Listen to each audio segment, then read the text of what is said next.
Les vacances sont officiellement invitées dans le quartier général de Kobo-Kaifa ce 2 juillet. Les joueurs, staff technique vont prendre des destinations différentes. Kinshasa pour certains joueurs et les natifs de Lubumbashi vont retrouver leur famille.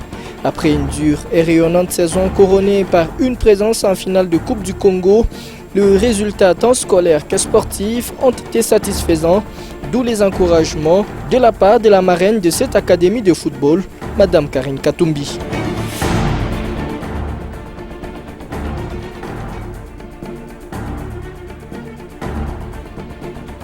Le parcours en Coupe du Congo a été ponctué par des moments de doute, même si l'objectif numéro 1 n'a pas été de remporter le titre. Pourtant, c'était occupé juste les jeunes académiciens après la clôture de l'entente de football de Lubumbashi au mois de février.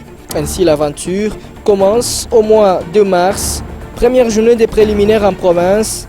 L'adversaire, c'est New Sogère, un but partout, avec une égalisation à la 88e minute de Kino Moueloa sur une tête de Madia Ilunga, qui déserte sa cage, et ces résultats vont assurer la survie des hommes de Régis Laguesse pour le reste de la compétition. Deuxième journée, l'équation c'est Umoja.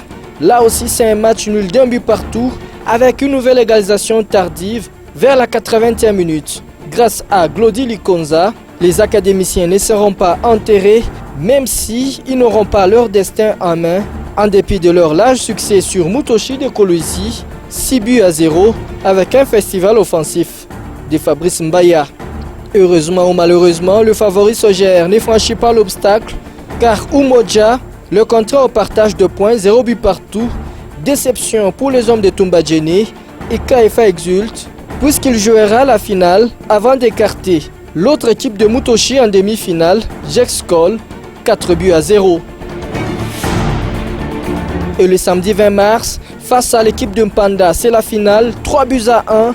Mununga Amissi, Arsène Zola et les autres académiciens l'emportent et obtiennent ainsi le billet représentatif de la province au prochain tour de la 51e édition de la Coupe du Congo. Ainsi, ils vont affronter tour à tour Saint-Luc de Kananga ainsi que l'US Kassai pour le tour de poule avant de jouer la phase finale avec comme premier adversaire Bukavu Dawa, 5-0, Kino Moueloa et ses coéquipiers s'imposent. Mais cela avant de chuter devant l'équipe de Renaissance, 0 but contre 1. Ils vont tout de même atteindre le sommet, c'est-à-dire la finale, avec le faux pas de Renaissance, grand challenger du groupe, et ils décrochent la médaille d'argent. L'acte est grand en symbolique, surtout que KFA réussit à remporter également d'autres défis. Alain Katwebe, son défenseur central, a été le premier Congolais à atteindre le sommet du Mont Blanc, long de plus de 3000 mètres, et c'est le plus haut sommet d'Europe.